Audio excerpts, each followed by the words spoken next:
প্রায় 7 দশকেরও বেশি সময় পর অবশেষে ঘুচল বিশ্বের শক্তিশালী দেশগুলোর দ্বিচারিতা। ফিলিস্তিনকে স্বাধীন রাষ্ট্র হিসেবে স্বীকৃতি দিল যুক্তরাজ্য, অস্ট্রেলিয়া ও কানাডা।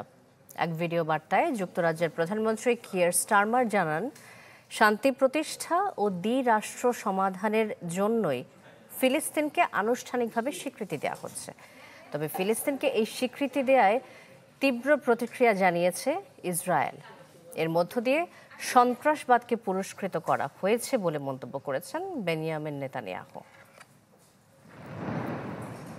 1948 সালে ইসরায়েল রাষ্ট্র প্রতিষ্ঠার মধ্য দিয়ে নিজ ভূখণ্ডের সার্বভৌমত্ব হারায় ফিলিস্তিনিরা।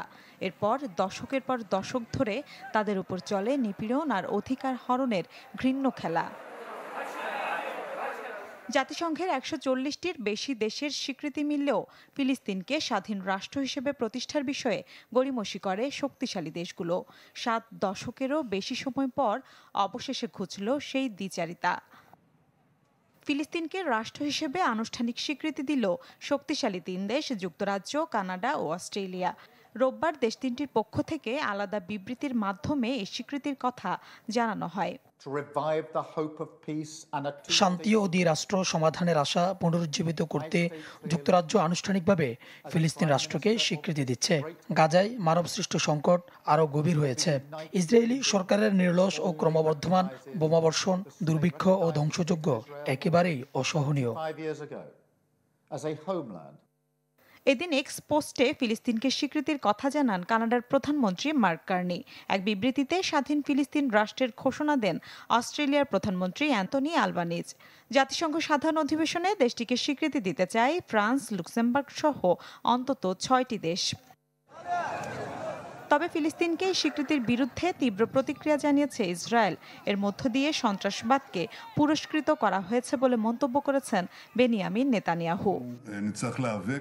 আমাদের অস্তিত্বকে যারা বিপন্ন করবে তাদের বিরুদ্ধে জাতিসংঘ ও অন্যান্য ক্ষেত্রে আমরা লড়াই চালিয়ে যাব। ফিলিস্তিনকে স্বীকৃতি সন্ত্রাসবাদকে পুরস্কৃত করা ছাড়া আর কিছু না। একের পর এক দেশের পক্ষ থেকে ফিলিস্তিনকে সার্বভৌম রাষ্ট্রের স্বীকৃতিতে অঞ্চলটিতে দ্বিরাষ্ট্রভিত্তিক সমাধানের দাবিকে নতুন করে জোরালো করেছে। বিশ্লেষকরা বলছেন, এর মাধ্যমে বড় চাপের মুখে পড়বে ইসরায়েল। ইসরায়েলকে এখন সবাই ইরেসপন্সিবল বা এখানে হচ্ছে ডেঞ্জারাস হিসেবে দেখছে। সুতরাং ইসরায়েল কিন্তু আন্তর্জাতিক ফোরামে, আন্তর্জাতিক মিডিয়াতে কিংবা আন্তর্জাতিক এখানে যে ওদের পাবলিক পারসেপশন আছে, এটাতে কিন্তু ওরা হচ্ছে একা হয়ে যাচ্ছে।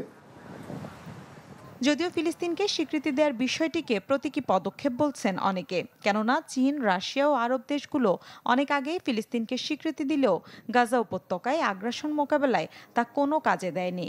তাছাড়া ইসরায়েল ফিলিস্তিন সীমানা নির্ধারণ, রাজধানী ও নানা ইস্যুতে রয়েছে ধোঁয়াশা। মিলা খন্দকার, চ্যানেল 24।